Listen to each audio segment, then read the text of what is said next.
90.10, la clé des ondes. Ouvrez bien vos oreilles et vos intelligences. La clé des ondes ouvre le chemin des transitions.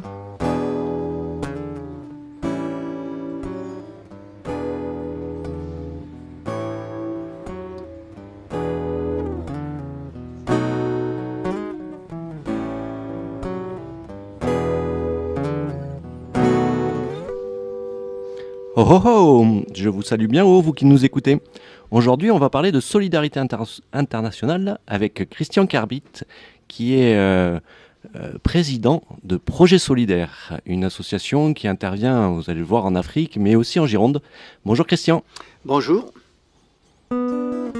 L'association Dynamo nous donne de l'énergie sur le chemin des transitions. Alors Christian, est-ce que tu peux nous présenter Projet Solidaire en 2 minutes ? Bon, alors Projet Solidaire, c'est une association de solidarité internationale qui a été créée en 2010 et qui intervient dans 3 pays en Afrique subsaharienne, au Mali, au Burkina Faso, au Sénégal, et qui intervient dans le domaine de l'énergie.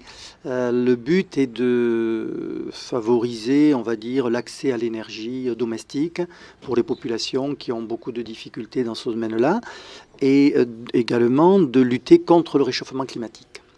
D'accord. Et donc du coup, ça ce sont les projets internationaux, mais tu interviens aussi en local. Quelles sont tes grandes thématiques en local ? Alors, en local, nous intervenons aussi en lien avec les projets que nous menons à l'international. C'est-à-dire que nous associons des écoles d'ingénieurs, mais aussi universités, sciences politiques, des lycées. Nous les associons sur des projets ou sur des éléments qui vont être intégrés dans nos projets.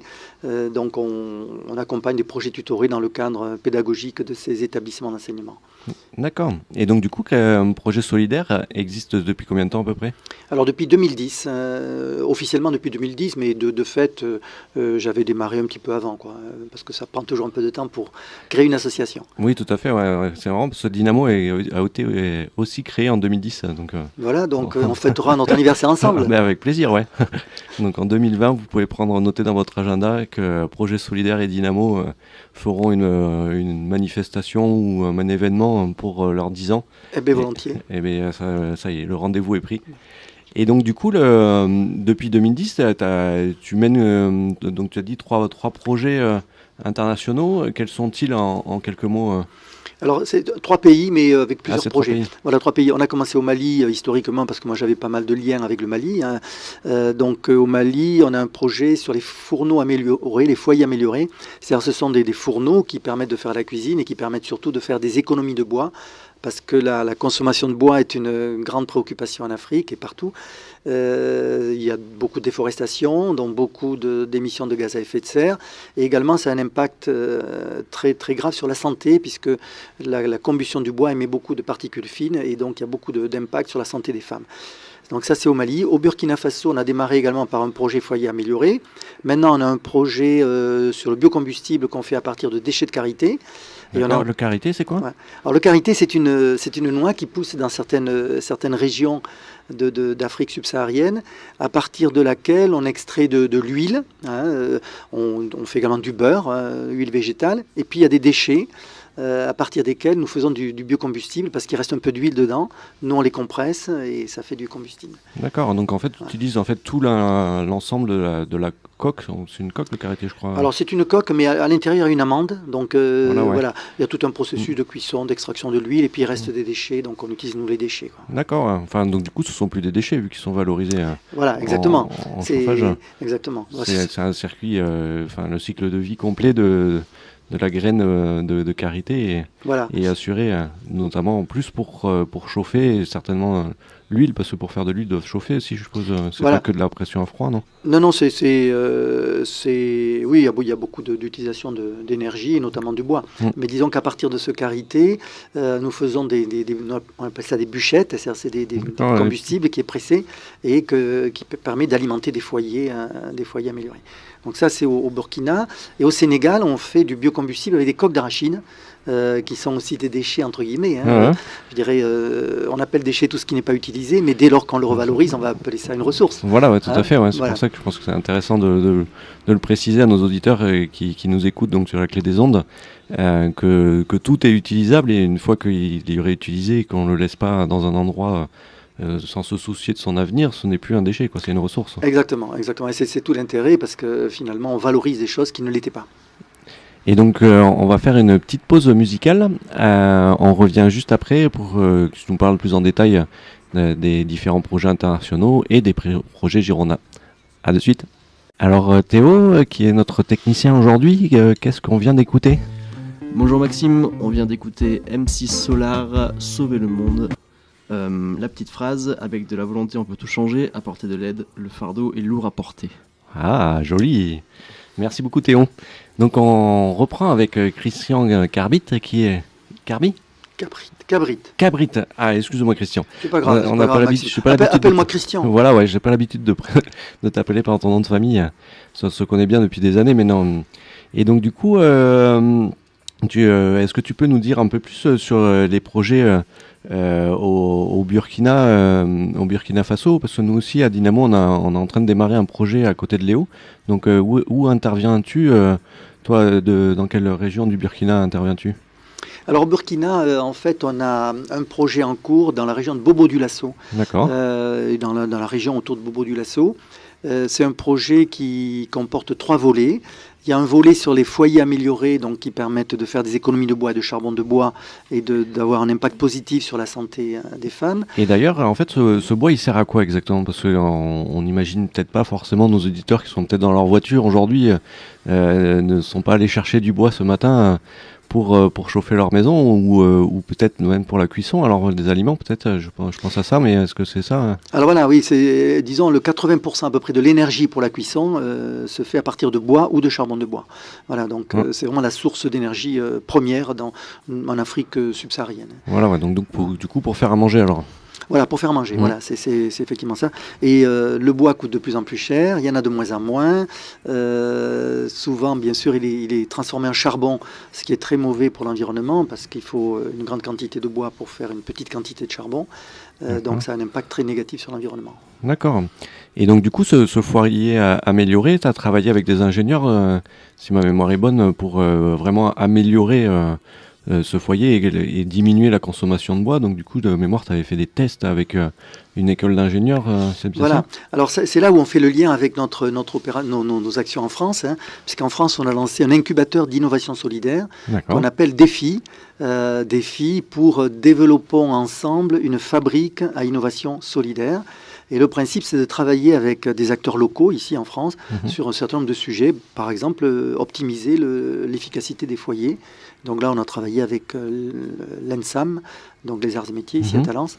Mais on a travaillé aussi avec d'autres acteurs pour améliorer l'efficacité et donc réduire la consommation de bois. Donc ensuite, tes autres projets au Burkina, tout à l'heure tu disais qu'il y en avait 3 autres. Donc voilà. quels sont les... Donc les foyers améliorés, le biocombustible à partir de karité, comme on disait tout à l'heure. Voilà, donc, tout à fait. Donc ça, le but est de remplacer carrément le bois. Donc là, ça a un impact assez important. Et le troisième action dans le cadre du projet qu'on a, c'est du reboisement dans des écoles. Parce que c'est bien beau d'économiser le bois, mais c'est encore mieux si on peut reboiser. Donc c'est pas des grosses opérations de reboisement, mais on fait ça en lien avec des équipes pédagogiques des écoles. Et il y a également des actions de sensibilisation des enfants au respect de l'environnement. Ah, vraiment très intéressant. Donc un projet qui a une pluralité et qui prend en compte tout l'ensemble du sujet, quoi. L'arbre qui pousse va se retrouver un jour dans le foyer amélioré. Et peut-être que ça fera pousser de l'huile, ça permettra de faire fabriquer de l'huile et cette coque d'arachide sera compactée pour avoir une autre source d'énergie. C'est vraiment très intéressant comme projet, je trouve. Voilà. Et donc du coup, sur le Mali, c'est un peu les mêmes thématiques de mémoire? Alors sur le Mali, c'est limité aux foyers améliorés. Disons qu'au Mali, le contexte n'est pas très, très facile en termes de sécurité. Nous, on a démarré au Mali. Beaucoup d'ONG se sont retirés du Mali. Nous, on est restés malgré les événements. Donc on a un projet qui dure depuis 2011 maintenant. Uniquement limité aux fourneaux améliorés, sur Bamako et puis autour de Bamako. D'accord, ouais, donc du coup, c'est un peu ralenti pour des contextes politiques, mais prêt à redémarrer dès que la situation s'améliorera. Voilà, disons que nous également on met l'accent dans nos actions de développement sur l'autonomie et la pérennité des actions, sur l'autonomie des acteurs locaux, parce que c'est bien beau d'amener des projets, d'amener du financement, mais si les actions doivent s'arrêter quand le financement s'arrête, je dirais on n'a pas vraiment avancé. Donc nous on met vraiment l'accent sur l'autonomie des acteurs locaux, et c'est pour ça que c'est très difficile, parce qu'à un moment donné il faut se passer de subventions, il faut que les activités arrivent à perdurer sans avoir toujours de financement externe, et donc ça c'est quand même assez dur à réaliser. Tout à fait, ouais. Je trouve que c'est super intéressant de leur apporter une canne à pêche plutôt que du poisson. Cette métaphore est quand même parle d'elle-même, et je trouve qu'il y a vraiment une synergie sur notre philosophie, que ce soit à Dynamo ou à Projet Solidaire, même bien que ce soit des projets qui soient complètement différents, parce que c'est plus la thématique de l'énergie, et nous, Dynamo, la thématique de l'eau, mais je trouve que sur la philosophie des projets, on se rejoint énormément sur plein de sujets. Et est-ce que tu peux nous en dire un peu plus de ce que tu fais au Sénégal ? Alors au Sénégal, donc, c'est autour de la coque d'arachide, parce que c'est un des résultats de la colonisation, puisque la France avait vraiment mis l'accent sur la culture d'arachide pour utiliser l'huile à ses propres fins, à ses propres intérêts. Et donc l'arachide est une culture qui est extrêmement répandue au Sénégal, un petit peu partout dans le territoire. Et donc il y a beaucoup de coques d'arachide qui est inutilisée. Donc nous, on soutient un projet qui consiste à faire du combustible avec de la coque d'arachide, qui est fortement compressée, qui fait des briquettes, un petit peu comme on trouve en France, des briquettes faites à partir de bois, de sciure, de copeaux. On trouve ça, il y en a qui utilisent ça dans des... Oui, tout à fait, dans les poêles à bois. Dans les poêles à bois. Donc c'est la même technique, ce sont des presses assez puissantes. Donc ça compresse la coque d'arachide, ça fait des briquettes, et qui sont utilisées dans des foyers qu'on a développés spécifiquement pour ça. D'accord. Et donc du coup, pour nous donner un ordre d'idée, par exemple, un projet au Sénégal, c'est combien d'euros pour pouvoir le mettre en place, je dirais de l'audit jusqu'à la fin la pérennisation en fait du projet, parce qu'on a bien compris que tu travaillais en collaboration avec toutes les parties prenantes et vraiment en concertation avec tout le monde. C'est pas Christian qui arrive avec ses idées et qui les impose sur le secteur, et du coup c'est une co-construction de projet. Et donc du coup ça représente combien d'euros à peu près ? Alors le projet du Sénégal, il fait 230 000 euros, donc c'est quand même un gros projet qui nécessite évidemment une variété de financements, qui nécessite aussi beaucoup de rigueur de gestion, parce que il y a de l'argent public, il ne faut pas le gaspiller, il faut être efficace, et on travaille toujours en coopération, bien sûr, la co-construction avec un partenaire local. On n'arrive pas nous avec notre projet, on part toujours de projets qui sont exprimés par nos partenaires. Et donc du coup, pour en savoir plus sur tes projets, aujourd'hui c'est Sarah qui va nous présenter une chaîne YouTube. Alors quelle est la chaîne ? Bonjour Maxime, aujourd'hui je vous invite à regarder le témoignage d'une utilisatrice d'un foyer à Niogonte sur la chaîne YouTube de Projet Solidaire. Ce témoignage d'1 minute nous permet de découvrir le point de vue d'une utilisatrice sur les résultats concrets d'une action menée par l'association. Sur leur chaîne, vous pourrez trouver leurs nombreux projets en détail et des témoignages pour les accompagner. Tout ça sur la chaîne de Projet Solidaire. Donc on peut préciser, merci beaucoup Sarah, on peut préciser que c'est projet au pluriel et solidaire avec un S, parce que on l'a vu depuis le début de l'émission que Christian est sur le Burkina, le Mali et le Sénégal sur les solutions pour améliorer les conditions d'accès à l'énergie au travers de différents projets. Il y a un autre projet qui m'a interpellé il y a quelques années, c'était un pendule un poids qui descendait et qui permettrait d'allumer une LED. Est-ce que ce projet avance ? Alors, justement, ça, c'est un projet qu'on a développé dans le cadre de l'incubateur d'innovation solidaire. Il y a plusieurs équipes d'étudiants qui ont travaillé sur ce projet. Il faut dire que c'est assez difficile à concrétiser, parce que même si techniquement on arrive à le solutionner, après, il faut arriver à le produire dans des conditions économiques qui soient acceptables pour les populations locales. Voilà, ouais. Puis l'idée, c'est vraiment de le faire produire sur place, en fait. Ah oui, pas oui. de le faire produire en France. Voilà. Et donc, disons qu'actuellement, on a plutôt mis ce projet en stand-by, mais il a permis, justement, il a débouché, en faisant travailler des équipes locales, il a débouché justement sur la fabrication de kits solaires, parce qu'on a élargi le problème en disant, bon, certes, faire de l'électricité avec un poids qui tombe, c'est une chose intéressante, mais en remontant la réflexion un peu plus haut, finalement, comment on peut amener de l'électricité aux gens, on est arrivé à des solutions qui aujourd'hui sont assez connues à partir de l'énergie solaire. Abouti, ouais. Voilà. Et donc on a arrêté le projet kit solaire, le projet lampe gravitaire, et on a développé des kits solaires justement qu'on est en train de faire au Burkina Faso. D'accord, donc du coup au Burkina Faso, et donc là pareil, tu as fait travailler des ingénieurs ou des écoles françaises sur l'ingénierie, je dirais, de ce projet. Voilà. Et donc du coup, quelles sont-elles Alors, on a travaillé avec le CESI Aquitaine, qui est ici à Bordeaux. C'est à Blanquefort, non ? Alors, il était à Blanquefort, mais il a déménagé. Je savais pas. Il a déménagé à Bordeaux là depuis un an à peu près. Mais on a également fait travailler des équipes burkinabées sur le même projet pour, adapter à des conditions locales des choses qui avaient pu être conçues ici dans des conditions, on va dire, européennes, quoi. Donc un prototype a été fait au Burkina, un prototype a été fait en France, un autre a été fait au Burkina, et donc on travaille sur le prototype du Burkina puisqu'on le fait avec les matériaux, les composants qu'on trouve localement.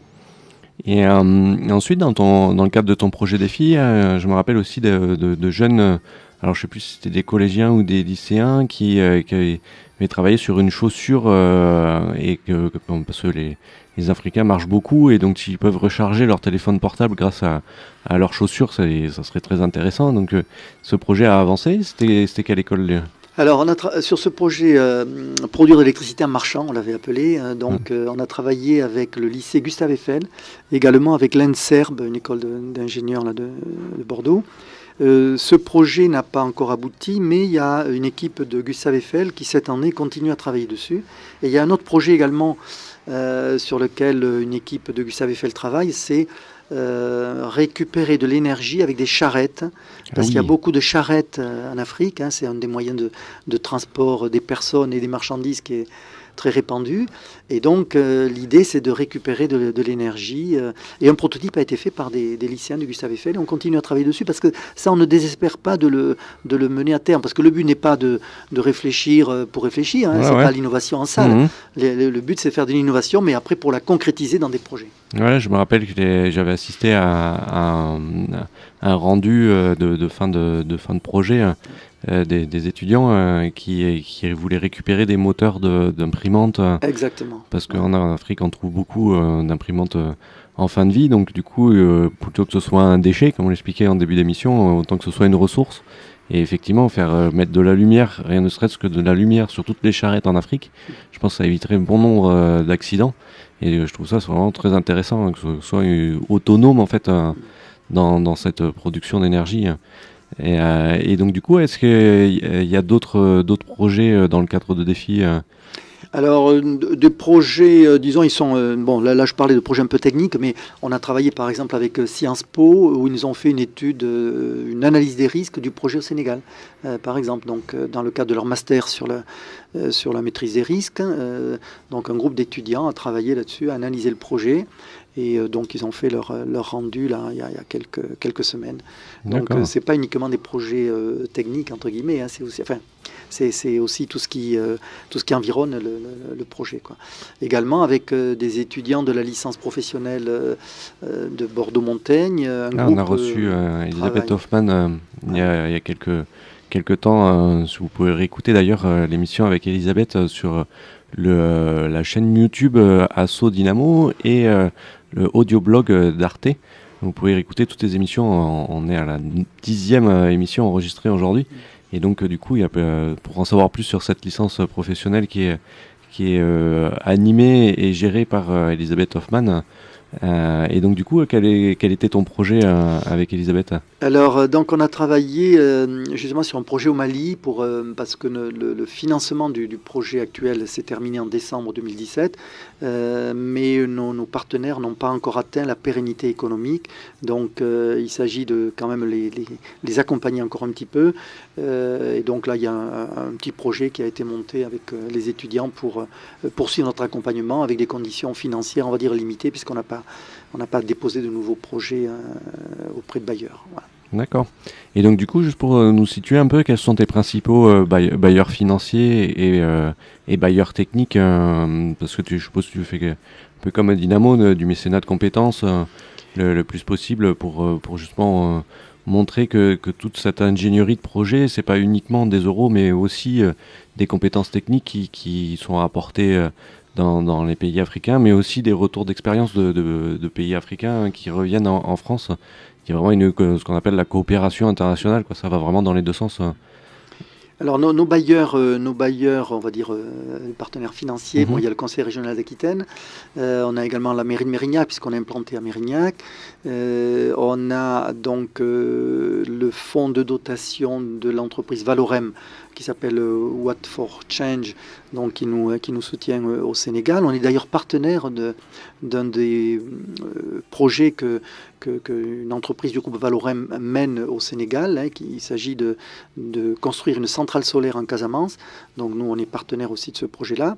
On a comme bailleur l'agence des microprojets. On a eu une fondation ici à Mérignac qui s'appelle la fondation Cassou, on a la fondation Brajac, on a eu une subvention aussi du ministère de l'Environnement parce qu'on a un projet justement au Sénégal qui a été sélectionné dans un appel à projet qui s'appelle 100 projets pour le climat. Ah oui, c'est un appel à projet qui avait été lancé par la présidente de la COP 21, donc à l'époque Ségolène Royal. Donc on a été retenu dans ce projet-là. Voilà. Donc on a une variété de bailleurs. D'accord. Et donc du coup, ça, on a parlé des partenaires financiers et après des partenaires, je dirais, techniques, mécènes. Alors partenaires techniques, notamment dans le cadre de l'opération Défi. Donc là, on a un certain nombre de partenaires techniques. Bon, je parlais de Valorem. Des fois, on a effectivement des échanges techniques avec des entreprises comme ça. On a aussi un bureau d'études de Bègle qui nous a évalué le bilan carbone de l'association, mais qui évalue également le bilan carbone de nos projets. Très intéressant aussi. Voilà, parce que disons que ce qu'on essaie aussi de faire, on ne l'a pas encore commencé, mais on a fait une étude à ce sujet, c'est d'essayer d'impliquer des entreprises pour qu'elles compensent une partie de leurs émissions de carbone et pour réinjecter cet argent-là dans nos projets. Très bien. Ben, merci beaucoup Christian d'être venu nous expliquer dans les locaux de la Clé des Ondes les actions de Projet Solidaire, donc une association mérignacaise qui intervient sur la thématique de l'énergie dans des projets de coopération internationale. Et donc du coup, nous avons enregistré cette émission dans les conditions du direct en février 2018, un jour de grand froid. Et pour cette émission, je remercie chaleureusement Pauline, Sarah, Théo, Xavier et Stéphanie qui ont contribué à la mise en ligne, à l'enregistrement, à l'invitation, enfin à toute l'organisation de cette émission. Vous pouvez bien sûr nous réécouter sur la chaîne YouTube, sur l'audioblog d'Arte. Vous pouvez retrouver toutes les informations de Dynamo sur la page Facebook, sur le compte Twitter, et on est également présent sur les réseaux libres, les réseaux sociaux libres comme Mastodon ou Framasphère. Qu'est-ce que j'oublie ? Le compte Instagram, vous pouvez retrouver la photo de l'émission sur notre compte Instagram Asso Dynamo, si ma mémoire est bonne. Je vous remercie et je vous souhaite une bonne continuation dans vos activités. Au revoir.